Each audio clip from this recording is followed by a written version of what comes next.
മിണ്ടാനും പറയാനും കൂടെ ആരുമില്ലാതെ ഒറ്റയ്ക്ക് ഒരു ലോങ് ട്രിപ്പ് നിങ്ങൾ പോയിട്ടുണ്ടോ? ചെന്നിറങ്ങുന്ന സ്ഥലത്ത് നമ്മളെ റിസീവ് ചെയ്യാൻ ടൂർ പ്ലാനേഴ്സോ ഫ്രണ്ട്സോ ഫാമിലിയോ ആരും ഉണ്ടാവരുത്. ഇറങ്ങുന്ന ആ മൊമെൻറ്റ് മുതൽ തെക്കോട്ട് പോകണോ വടക്കോട്ട് പോകണോ എന്ന് നമ്മൾ തന്നെ തീരുമാനിക്കണം.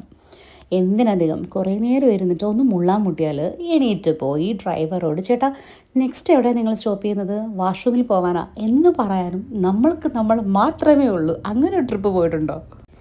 പോയിട്ടില്ല എന്നുണ്ടെങ്കിൽ അവസരം കിട്ടിയാൽ ഒന്ന് ട്രൈ ചെയ്ത് നോക്കണം കേട്ടോ. നമുക്ക് എന്തൊക്കെ ഇൻഹിബിഷൻസ് ഉണ്ട് എന്നും എന്തുമാത്രം ഒരു ഇൻട്രോവേർട്ട് ഫീച്ചേഴ്സ് നമ്മുടെ ഉള്ളിലുണ്ട് എന്നും നമുക്ക് മനസ്സിലാവുകയും ചെയ്യും. ഗതി കെട്ട് നമ്മളതൊക്കെ ബ്രേക്ക് ചെയ്യുകയും ചെയ്യും. തിരിച്ചെത്തിക്കഴിയുമ്പോൾ നമുക്ക് തോന്നും, ആഹാ ഞാനിതൊക്കെ ഒറ്റയ്ക്ക് ചെയ്തോ, ഞാൻ ആൾ കൊള്ളാമല്ലോ എന്ന്.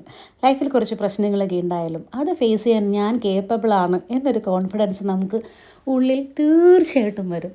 നിങ്ങളുടെ അഭിപ്രായം എന്താണെന്ന് വെച്ചാൽ ഒന്ന് കമൻറ്റ് ചെയ്യണേ, എസ്പെഷ്യലി ലേഡീസ്.